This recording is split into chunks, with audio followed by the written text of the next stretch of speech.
শীতের রাত সঙ্গে পর্দার টাটকা ইলিশ ভাজা আর খেতে একদম টাটকা টাটকা শাক ভাজি আর গরম গরম ভাত ভাবলেই কীরকম একটা খিদে পেয়ে যায় বলেন তো। সো হ্যালো এভরিওয়ান, আসসালামু আলাইকুম, welcome back to my another new vlog. সবাইকে আমার নতুন একটা ভ্লগে আবারও স্বাগতম। অ্যান্ড হ্যাঁ, পুরো ভ্লগটা দেখার জন্য আপনাদেরকে অনুরোধ করা হলো। আর হ্যাঁ, পুরো ভ্লগটি যদি দেখে আপনাদের কাছে কোথাও কোনো অংশে ভালো লাগে তাহলে অবশ্যই লাইক কমেন্টস করে আমাকে জানিয়ে যাবেন এবং সাবস্ক্রাইব করে আমার পাশে থাকবেন। তো গতকালকে রাত্রে হঠাৎ করে আমার খিদে পেয়ে গেল। দেন ভাবলাম কি খাওয়া যায় শীতের মধ্যে। তখন আমার হাজব্যান্ড বলে উঠলো, ফ্রিজে যেহেতু টাটকা মাছ এনেছি আজকে ইলিশ মাছ, সেটাই তুমি ভাজো। অ্যান্ড সঙ্গে টাটকা শাকসবজিও এনেছিলাম, সেগুলোর মধ্যে কিছু রান্না করো। দেন আমি ভাবলাম কি রান্না করি। তো সকালে ও আমাদের জন্য লাল শাক এনেছিল, সেটা আমি বেছে পরিষ্কার করতে পারিনি, সময় হয়ে ওঠেনি। দেন আমি ওটা তখন পরিষ্কার করে নিচ্ছিলাম আর কি রাত্রিবেলা। আর এর আগে আমি চুলায় ভাতটা বসিয়ে দিয়েছিলাম চালটা ধুয়ে। তো এই তো এখানে যেভাবে অলওয়েজ লাল শাক ভাজি করে সবাই, আমি মোটামুটি ওইরকমভাবেই একদম সিম্পল ওয়েতে ভাজি করছিলাম। আর ভাজিটা মাশাআল্লাহ অনেক মজা হয়েছিল, কারণ লাল শাকটা একদম দেশি টাটকা ছিল।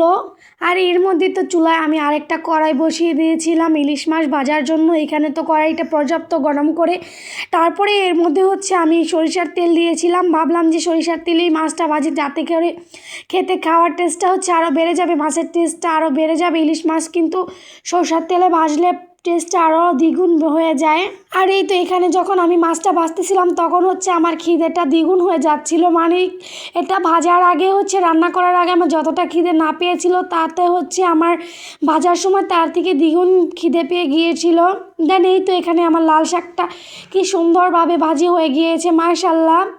দেখতে কতটা সুন্দর হয়েছে, খেতেও অতটাই লোভনীয় অ্যান্ড টেস্টি হয়েছিল। এই তো এখানে আমি মাছটা উল্টিয়ে নিচ্ছিলাম যখন এক সাইড ভাজা হয়ে গিয়েছিল। এরপরে ততক্ষণে আমার ভাতটাও রান্না হয়ে গিয়েছিল, সেটা আমি ভাতটা ফ্যান গালাতে দিয়ে দিয়েছিলাম। এই তো এখন আমার মাছটা ভাজা হয়ে যাবে, তাতেই আমার মোটামুটি রান্না কমপ্লিট হয়ে যাবে। আর শীতের রাতে এরকম মজার খাবার আর অল্প সময়ে এই রান্নাগুলো কমপ্লিট করা যায়। কিন্তু হ্যাঁ, আমি এর সাথে তো অবশ্যই আমি আমার শুকনো মরিচ ভাজা রাখবো, কারণ শুকনো মরিচ ভাজাটা আমার ভীষণ পছন্দের। দেন আমি মাছ ভাজার পাশাপাশি শুকনো মরিচ ভাজাটা আমার ভীষণ পছন্দের, আমি সেটাও করেছিলাম। কারণ আমি শুকনো মরিচ দিয়ে এভাবে শুধু শুধু ভাত খেয়ে নিতে পারি, আমার অন্য কিছু লাগে না আর কি। শুকনো মরিচ ভাজা হলে আমি শুধুই অনেক ভাত খেয়ে নিতে পারি। এই তো এখানে আমার মাছ ভাজা কমপ্লিট হওয়ার পরে ওই তেলেই আমি কিছু মরিচ দিয়ে ভেজে নিচ্ছিলাম।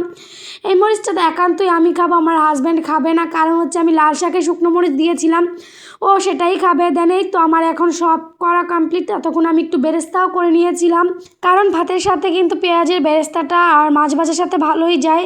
তো আজকের ভিডিওটা এই পর্যন্তই। সবাই ভালো থাকবেন অ্যান্ড আমার চ্যানেলটা অবশ্যই সাবস্ক্রাইব করে আমার পাশে থাকবেন যারা আমার ভিডিওটা নতুন দেখছেন। অ্যান্ড ভিডিও ভালো লাগলে একটা লাইক